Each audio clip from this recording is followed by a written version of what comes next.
Hi, everybody. We have a really, really special guest with us today. And I say that after having interviewed well over 1,000 people, as you all know. And every now and then you come across someone who is so authentic and so incredibly beautiful from the inside out that has access to knowledge that the average person may not know they have access to. And it makes for an incredible combination of traits and also conversation. Her name is Maren Muter, and she wrote an incredible little book called The Book of Buried Letters. And this is a compendium of letters she wrote from the age of 4 to 17. But wow, what profound insights coming from a little girl. So let's go to Maren. Maren, welcome to reginameredith.com and this show. I'm so happy to have you here. Hi, Regina. It's nice to see you again. Thank you for having me. You know what's so wonderful? When I first read the book, one of my community members suggested I read the book because she had already connected with your work. And I was thinking, well, we could all use a little break, something sweet. Well, I started reading your book and I thought there were two things. Number one, you're a very unique individual who is looking at life between dimensions. So information is flowing interdimensionally to you. And this isn't anything that you tout. It's just a fact. And you were doing this from the time you were born, and it was showing in your writing. So you had incredibly profound access to deep insights, even from age 4. But what also got me was the incredible whimsy and imagination and mind and fear and love of all little kids. We just don't know what's going on in their minds, and you chronicled that for us. So anyway, with that, I would love you to tell us who you were, when you remember from in life, and why you started writing these little letters. I grew up in Portland, Oregon. I was actually born in Omaha and adopted, and about 5 days old, switched out to the Pacific Northwest, where I grew up with, the rainforest in my backyard and pretty much nature everywhere. And I really connected with nature and started listening to what it was telling me. And what it was telling me was not necessarily what everybody else in the world, person-wise, was telling me. There was other hints that there's so much more out there.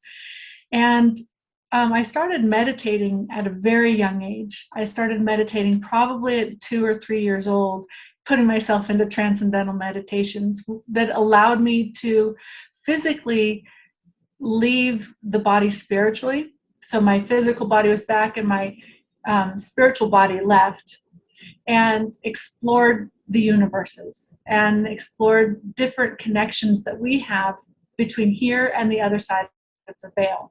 And what I found was we all connect this way, and we all have this ability for what I call a personal mediumship. And this is how we gain all of our knowledge here. So as we're growing here and as we're learning here, what's happening is we're not picking up information outside of our body. We're actually getting experiences and having different interactions with our environment, which is actually opening up different pathways to the other side of the veil that allows just enough information to come in that suit us, and we can progress and move forward. And this is kind of how, when we see children that have amazing mathematical abilities, or children that have amazing artistic abilities or musical abilities at very young ages, and we call them savants, what happens is they have their frequencies open pretty much to all of the consciousness on the other side of the veil, and it never really shut off and quieted down. So that's why they still have to learn a lot around them, but they have an aptitude for one thing, and that's because this frequency is open.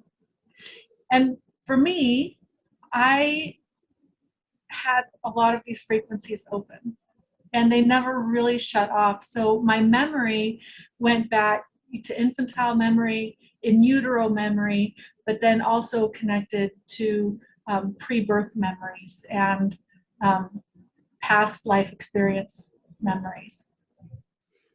And that's what I started writing about. and writing too was one of these past life experiences. Yes, we'll talk about that in just a second here, but you were talking about meditating at a very young age, and you were meditating and you put yourself in such a deep trance by the age of 3 that you actually you died. You had a near-death experience because your heart had slowed down to almost nothing. What was going on there? Because you speak throughout the book, throughout those years of growing up, of wanting to reconnect with the hum of all, the hum of the universe. Let's speak about that, what you were doing back then, and what that means overall, and what that hum means to you even today. Mm-hmm. Well, the hum is basically, we all have a vibration. Everything around us has a vibration, and the vibration of the universe has its own language. And what I found at a young age when I started meditating was these different frequencies. And so I would try to mimic some of these frequencies. And I found that when I did, I could harmonize with them. And at night, it was hard for me to go to sleep sometimes. So I would try to mimic the sound of a car. And I would start humming. And then I'd change the pitch of the hum to go a little higher, a little lower. And all of a sudden, it started opening up different avenues and different pathways. And I found that I could start going in to these different frequencies, like spiritually, and harmonizing with them. And at 3 years old, this one instance that we were talking about with the near-death experience is there's kind of a whole range of frequencies that opened up, and I decided to go and explore. And I went out. And I went out of my body and I started exploring, and it was magnificent. The things that I was seeing and being part of, and this geometric world out there was just awe-inspiring. And I felt my heart stopping, and I felt my lungs stopping and pretty much ceasing completely. And when I got far enough out, it just all let go, and I didn't look back really until I realized that, oh, maybe I should go home now because I don't want to get in trouble. There are those responsibilities to mom and dad. Exactly. So I turn around, and it was almost like there's this little tether, like a little rope, and I start pulling myself back. And I think that was probably the time that my father was resuscitating me. Yeah. You know, it's interesting. You were talking about this geometry, and I had almost forgotten all about it, but I used to have these experiences, and I'll just ask you about this because others may as well. And it happened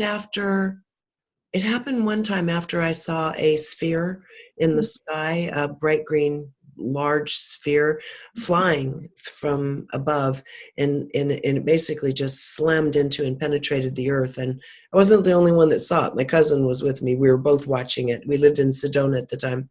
But it precipitated a series of 13 of these events, but I had had them over the years before, where all of a sudden you dial into something, and in the middle of the line of sight in the eye starts this vibrating, and these colors, and then they start expanding, and it takes about a half an hour to fully go through it.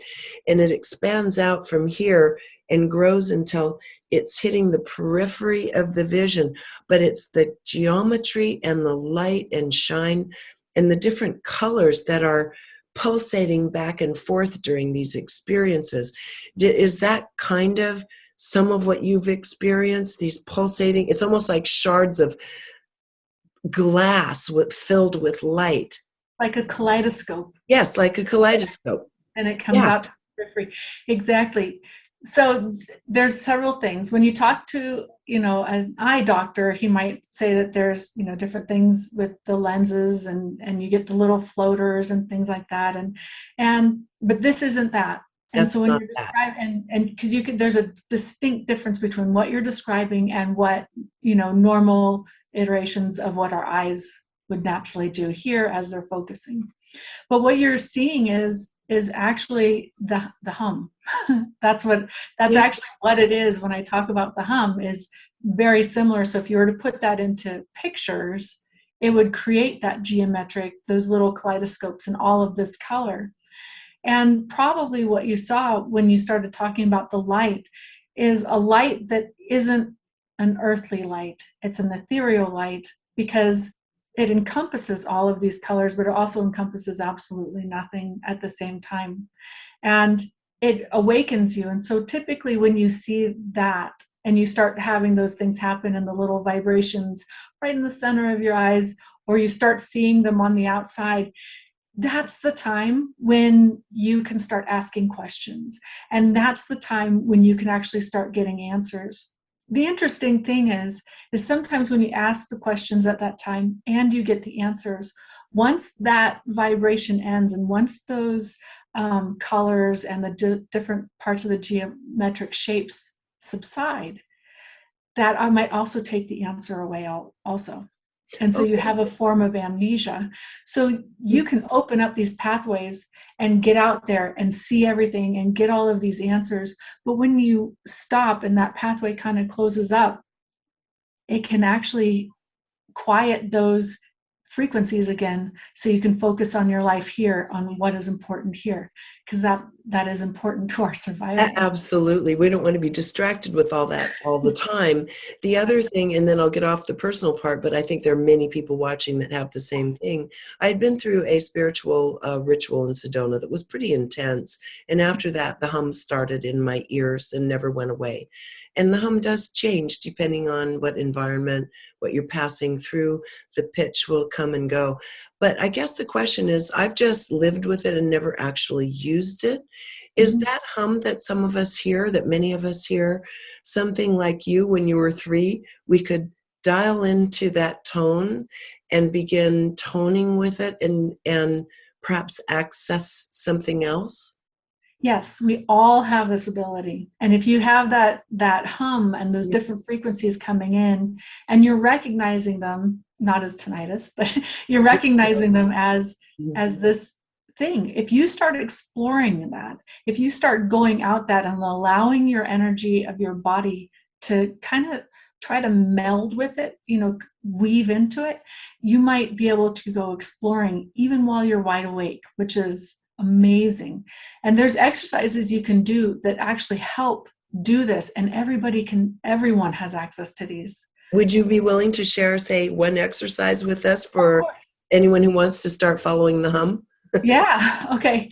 Well, this is the easiest exercise, and this is what I usually get people started from. And it's not necessarily, we're not going to do audibly. What we're going to do is we're going to create the circuit, because our body is an electromagnetic circuit, and we're going to open up this circuit. And it feels like a childhood game, but it's a lot of fun. So we put our hands together and we bring our elbows up and we squeeze our palms together, and we're just going to squeeze them together for this, we'll say 30 seconds. But typically it's going to be a minute and a half. But I really want you to push those hands together.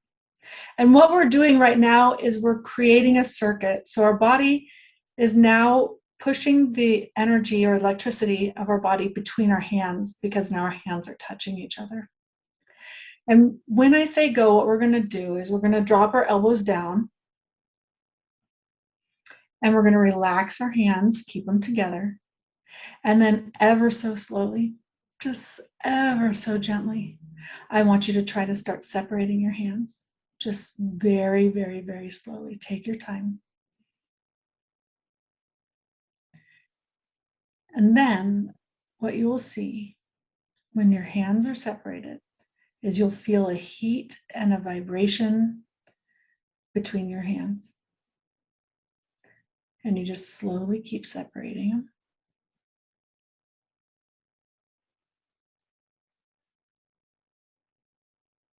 And you'll feel like your hands are still connected.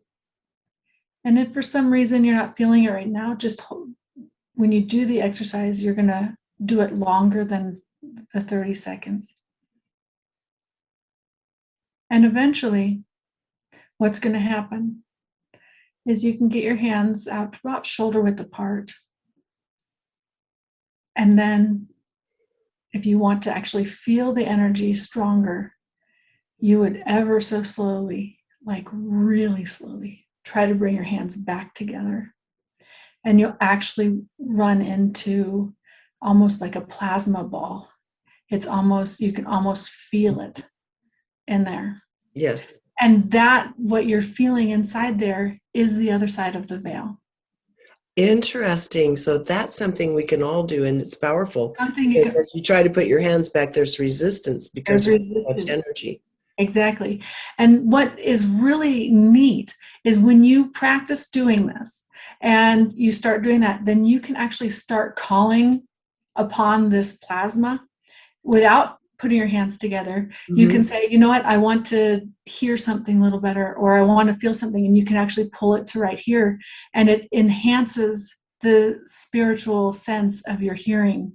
You can bring it to your third eye, and it helps open you up, and it actually helps you connect with everything around you, so you can actually put your entire body into it. It's not like a force field or a shield or anything. What it is it's just expanding your body, your energy that you make, your hum, your resonance out to the rest of the environment around you, which is fabulous. Oh my gosh, that's wonderful. And you can feel it. You can definitely feel that plasma. Yeah. It's simple. We can all do it. Thank you. I didn't expect a little how-to on that before we launch into some of these other profound questions about healing, but that sounds like it's going to play back into it a little later on. So I'm glad you already shared that.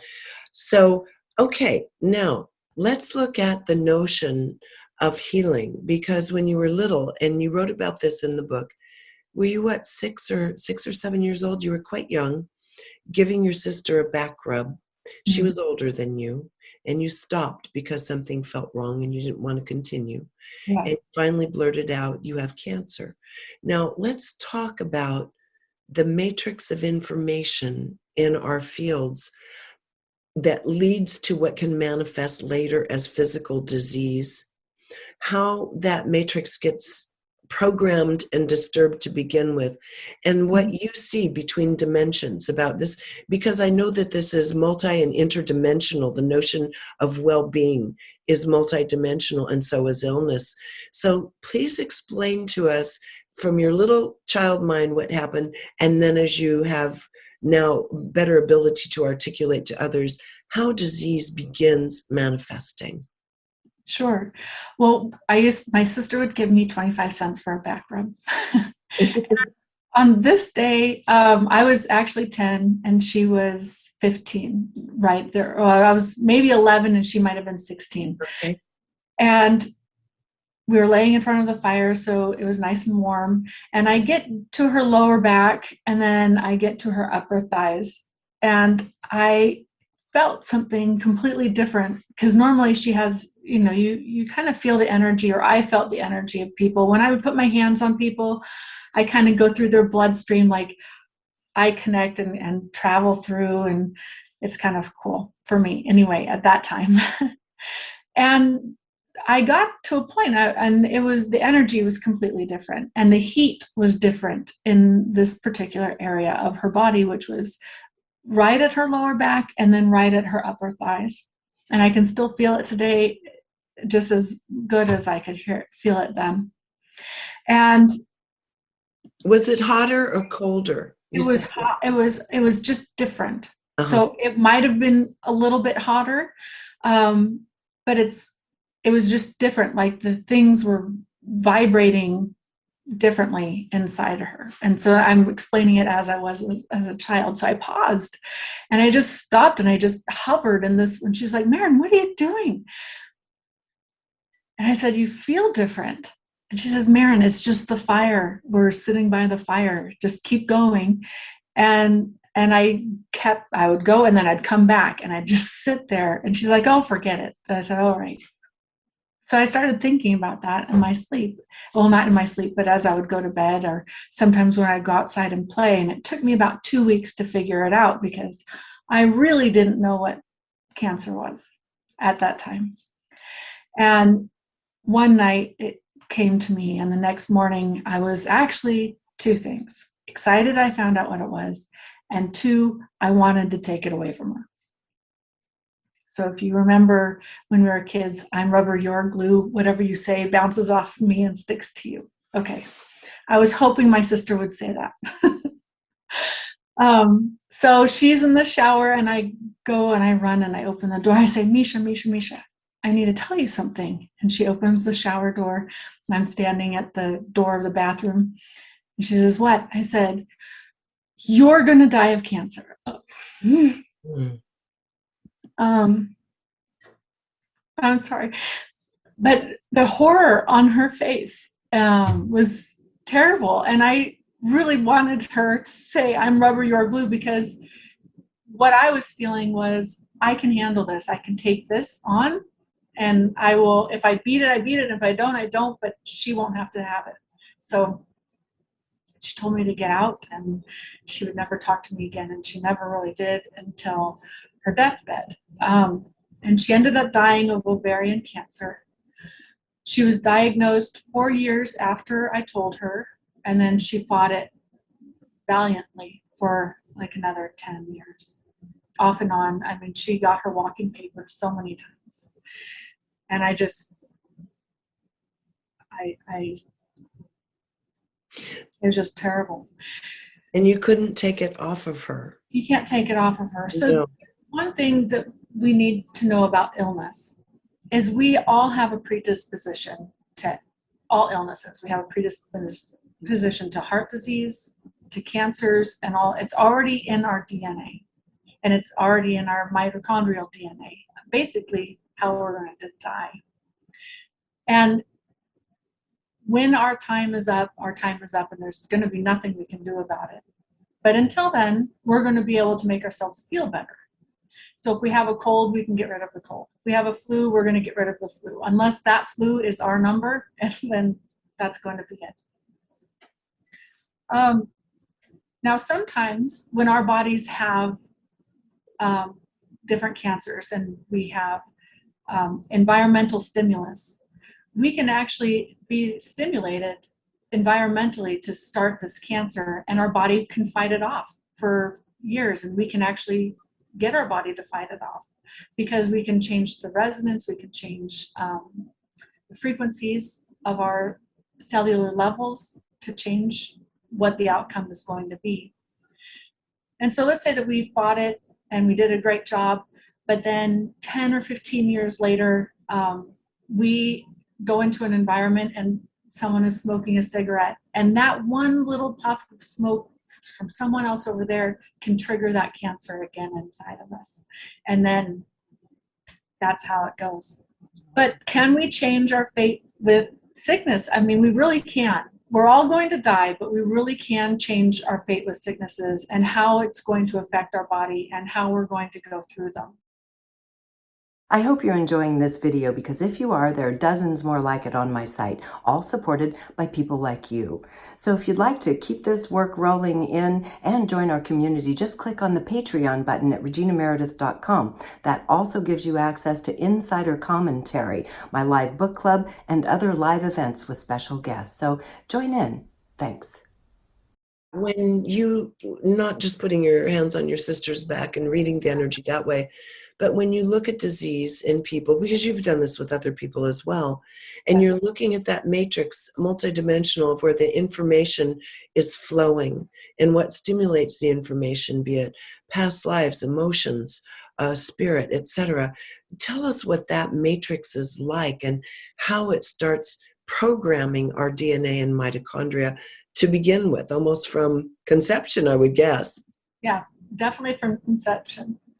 How I like to look at it, when I look out, my memories coincide with the matrices. And so it looks like a huge tapestry in front of me. And I see all the little teeny tiny intersections and binding points of all these little geometric shapes, or the tapestry. And from there, it looks like a field of clover, I guess. And it all looks harmonious and beautiful. But you know, when you go out into the field of clover yourself, you see that maybe one is missing a leaf, one has 4 leaves, you know, you have all the different variants.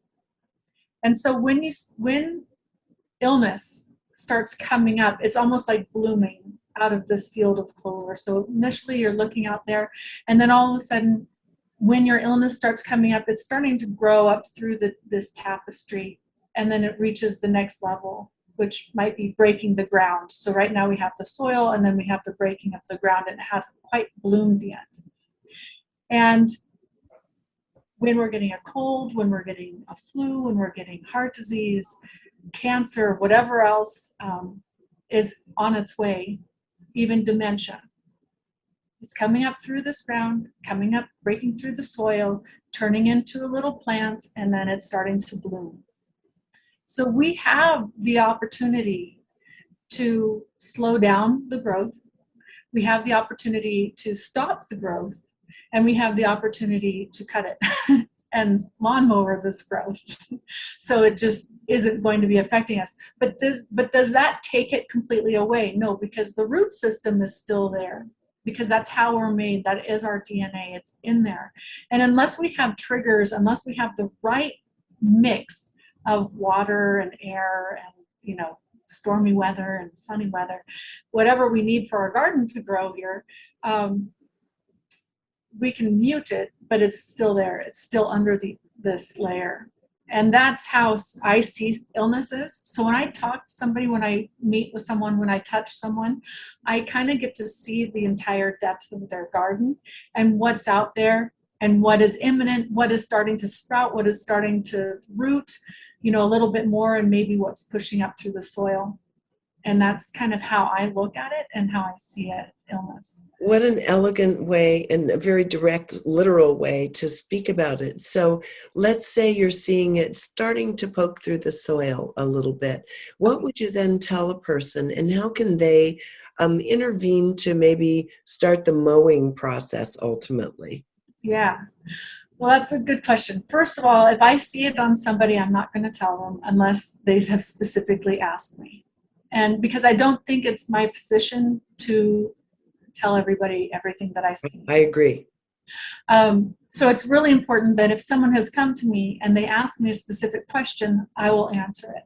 But if they don't, then I'm not going to. When I see someone and they've asked me, and I see the different stages it's in, I'll kind of explain it like a garden, tell them where it is, because what happens then is they're able to digest this information and they're able to see it in not so scary terms, and then they will naturally be able to push it back down, or they'll be able to control it in their own way and naturally how they're going to be going through it. So that's how I do it, and that's how I encourage them. And then if they have more questions, they can come to me and we can work on their garden together and tend it so we don't have so many things we don't want. Gardener of well-being. I love it.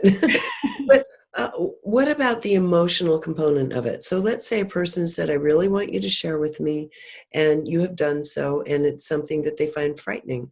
And let's look at the role of fear and what that does to the body, to the garden, to the soil, to the blood, etc. Yeah. Well, fear and stress work hand in hand, and they can wreak havoc over our entire body. They can wreak havoc not only mentally, but physically. And it's not necessarily weakening. What it's doing is it's almost like making everything barren. So it's killing everything that would be good and healthy. And so all of a sudden now you have this barren soil and you're getting a lot of junk you don't want coming up. So what I do when we have fear and stress is we're going to talk about it. And we're going to see what is causing this fear and this stress, because usually there's underlying something. They don't want to leave their family, or they're afraid they don't know what's going to be on the other side. But when we learn about what death actually is, and we learn about how it helps our body to understand that this is part of who we are, whether we're going to die right now or whether we're going to die at 115, the health of our body actually strengthens. And when we start learning about the different processes that our body is going through, and we can start asking these questions that maybe we can't ask our doctor, or maybe we can't ask, those around us, but you can ask in a safe, secure environment that's a confidential, safe environment, and you can start expressing and expelling some of these fears and have someone listen and then have someone work through them with you, all of a sudden it's like you're getting plump. I don't know how you're getting healthy. So it's like you have this dry sponge right now because you're scared and have stress and you're a dry sponge. And when you start going through this process and working through it and finding out what is the basis of this fear, then it's like adding water to that sponge. And now the sponge is nice and thick and pliable. And you know that you can absorb more water with a wet sponge than you can a dry sponge. Absolutely. And so when you're speaking, everything, the way you put it and the way that you handle people and work with them is very magical, very beautiful, very oriented toward the forces of nature. And I'm wondering if you were to look at it from the total, say, from another kind of being outside of Earth's matrix, can it look almost mechanical in nature, that these are life principles that you're working with?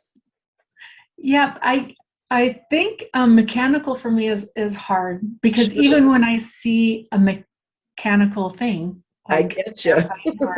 or a car, I see it very naturally for me. And so I think if you're not earthbound, I think if you're looking at it from something else, I think you have more of an organic view of what's going on. I think humans have done a fabulous job of trying to remove the organic and separate the human from the natural order of things and make us our own separate something. Well, And that's kind of why I asked you, because people for hundreds of years now have been going through this process, and we're marching even further toward it. That if that's where your mind has gone and you're not playing with the magic of nature consciously anymore, although you're living it every second, then maybe understanding there are incontrovertible principles that do work. Even if it looks to you to be somewhat mechanical, it's still not. It's still an expression of the matrix in nature, but it will work. I guess that's what I'm saying. Scientific materialism. A lot of people are thinking, I want to know for a fact that this works, right? Exactly. And there's nothing out there. I mean, fair bad news, I guess. There's nothing out there that's 100% guarantee on anything. Yeah. I work with people that are very mechanical, a lot. One of my very closest partners is a medical oncologist, MD, PhD, and very linear. And, went from black and white, seeing things very mechanically, to, after knowing me and working with me for a while, kind of seeing sparks of what I'm talking about out there. So, but his default is, when we're separated for a couple of months or something, he goes right back to where he was. And then we start opening things back up again. But it's hard. It's hard these days with everything so mechanical. Our entire life is digital, and we're on the computers and we're doing this and the phones, and it's very hard to remember sometimes that we are organic beings, and we really are. Absolutely. And probably our greatest healer, our greatest teacher, as you learned as a child, is Mother Nature. So let's talk about how, if we become too detached from nature and too digital, living in our little cubbies, living in our soft, easy couch or chair with the computer in front of us, let's talk about expanding back into nature and how we begin working with nature for our own healing and well-being. Yeah, that's a good thing to talk about. So I think if we're looking at people in their homes, because maybe not everybody has access to the rainforest, or maybe to get outside all the time, but we do have access in our homes to have a plant, and we do have access in our home. Some of us have animals, dogs, cats. And if you turn everything off just for even an hour a day, not before you go to bed, but literally sometime during the day, so dinner time or after dinner time, and you're not watching television, you're not watching a show, nothing. And you take your shoes off and you can feel the fibers of your carpet, or if you have a hard floor, go feel the different textures on your feet. And that is probably the easiest way to start reconnecting, even in more sterile environment than getting outside. But the more you can touch and feel and be tangibly present where you are, the more you're going to have these awakenings and awarenesses of you, even if you're outside in New York and you're hailing a cab. By spending an hour a day with nothing on, you'll see and feel the world a little bit differently. And I think it's a gift we can give each other and to ourselves also. And you're also a lover of trees. I am too. Let's talk about trees if you have access to a tree.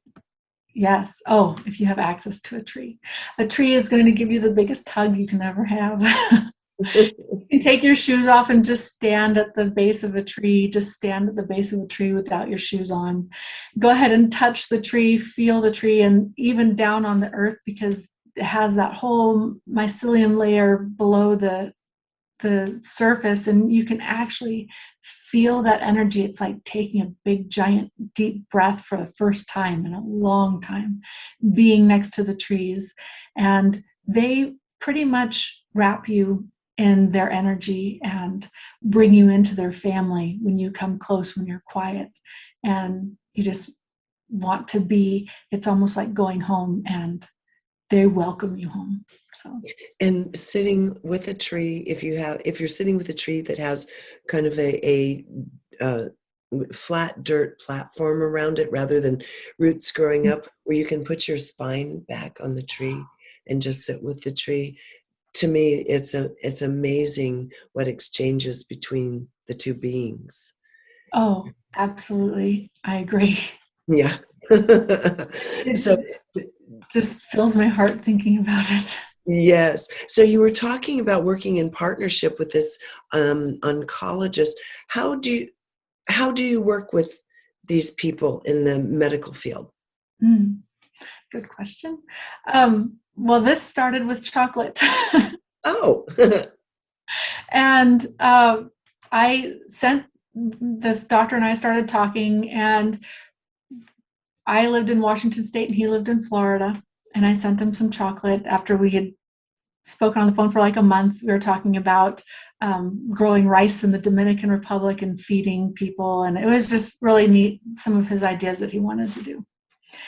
And I said, now this is very special chocolate. And when you eat this chocolate, I just want you to sit back and allow it to coat your tongue, allow it to coat all the way down, and you're going to feel everything in your body opening up. And so he did, and he was like, wow, that's amazing. And I said, it's one of the things that my sister wanted when she was on her deathbed, she wanted chocolate. And I had always remembered her as a vanilla girl, but she said, Maren, I just want some of your chocolate. I said, all right. So I did that. And he started giving this chocolate to his patients.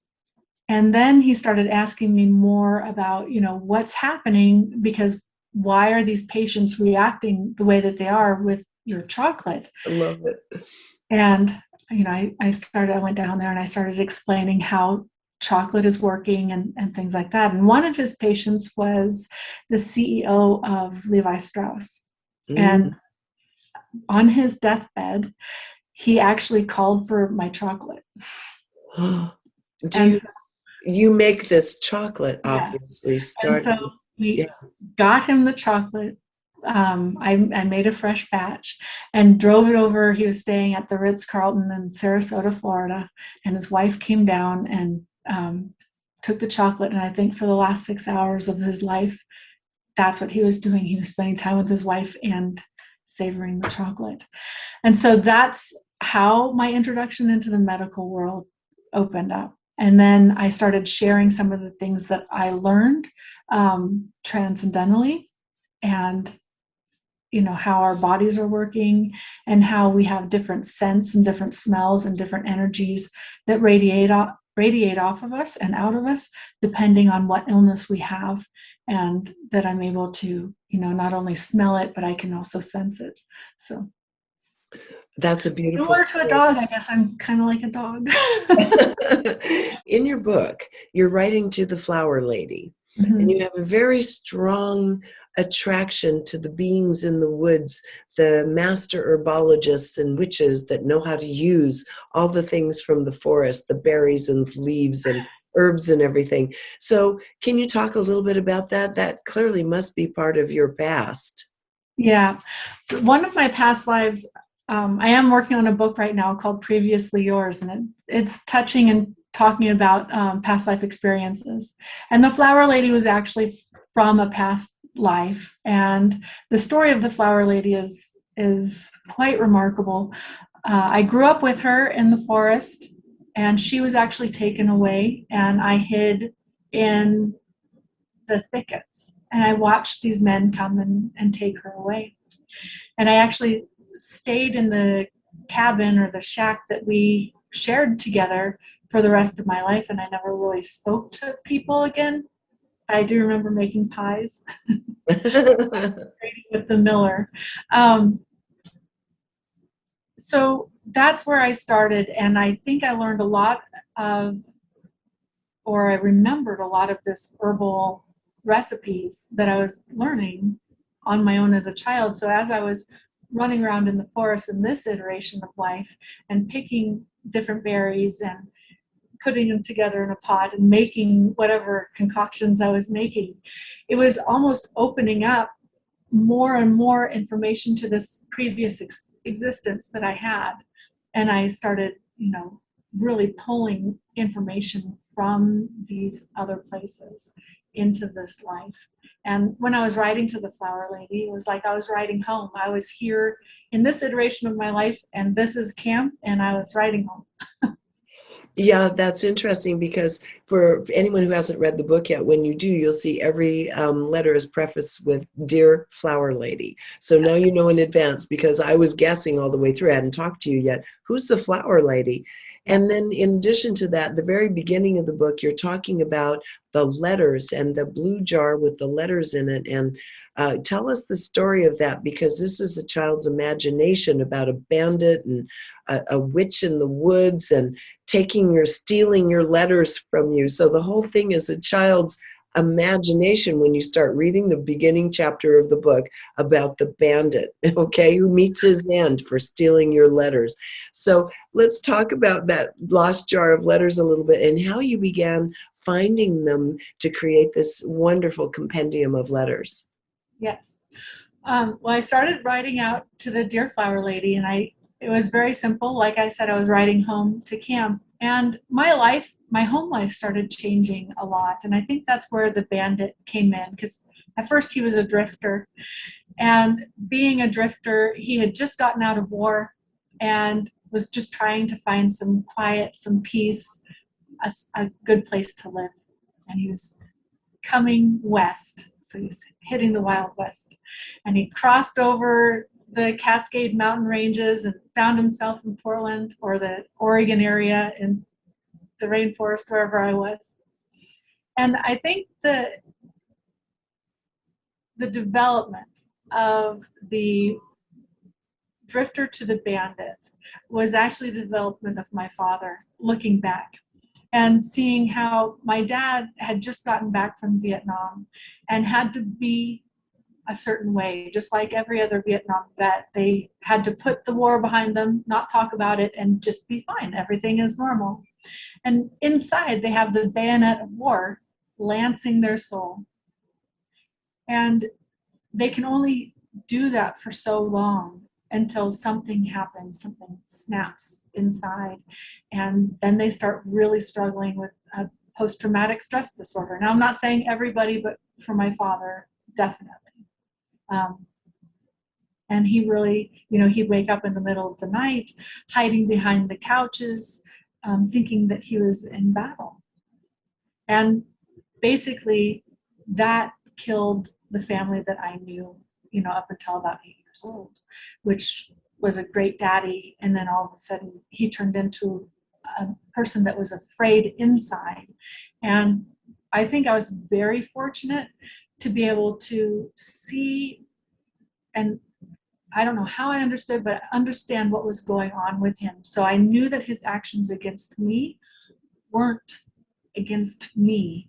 They were against whatever was killing him inside and painful. And so that's where the bandit came in.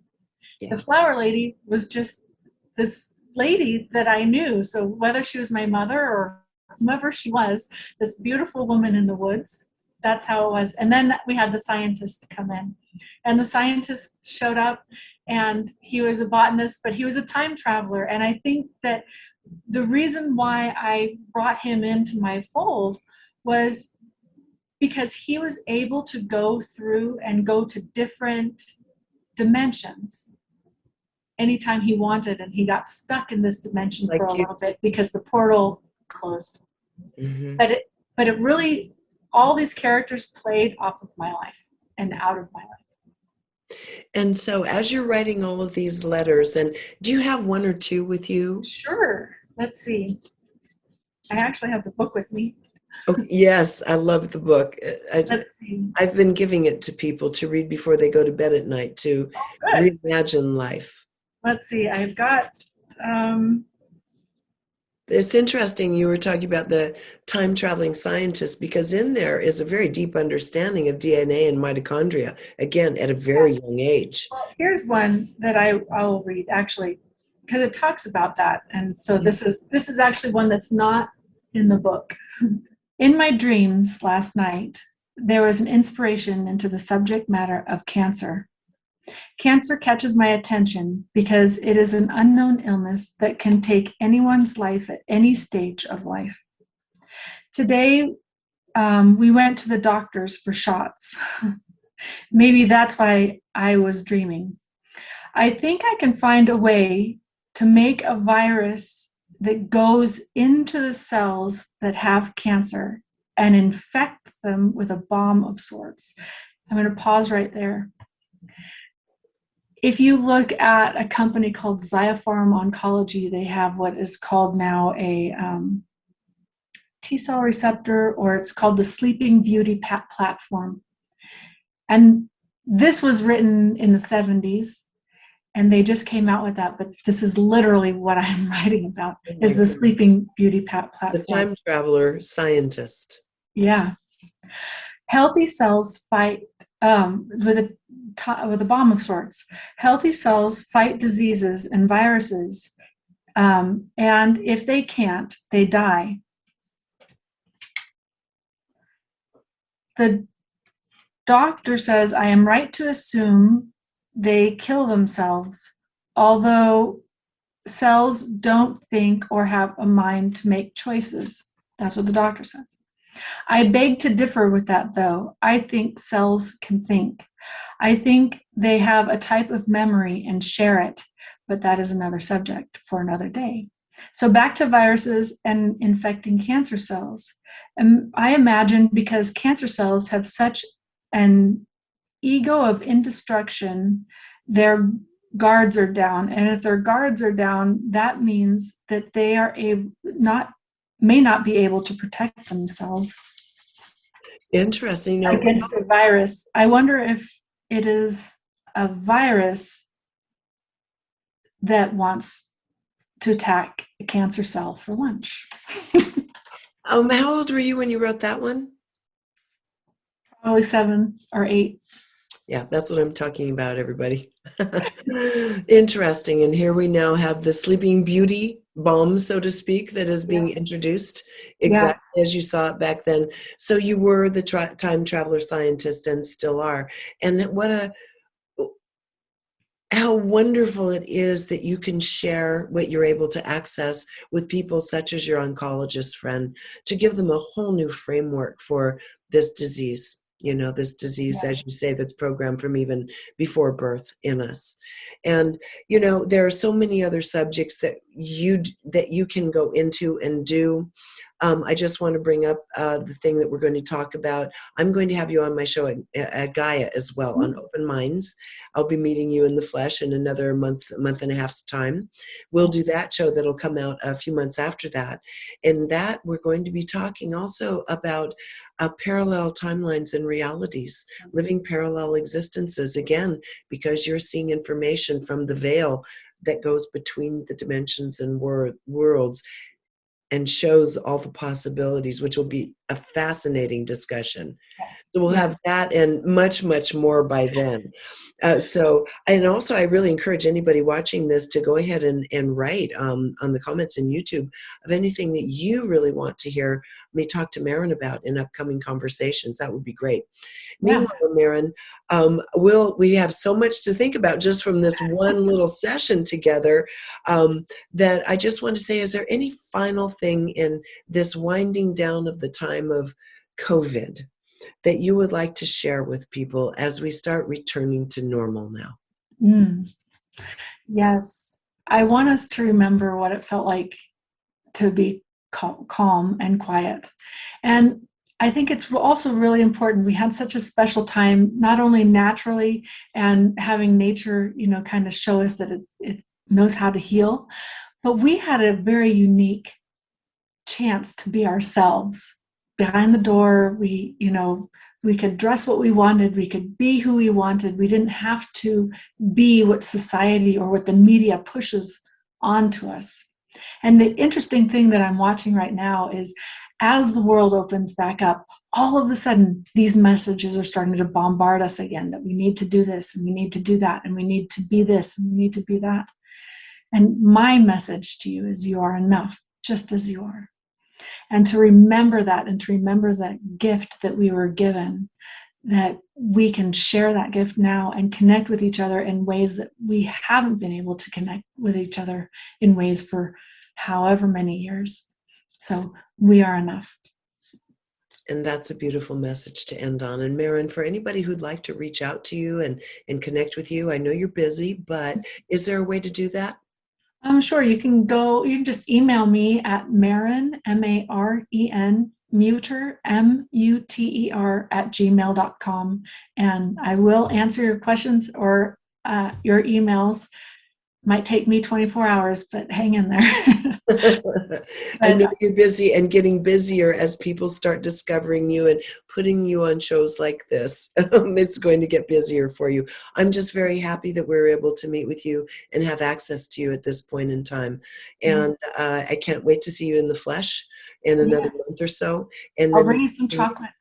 Oh my gosh, what a dream. I would love that. I would love it. And I will sit with it and let it take me over.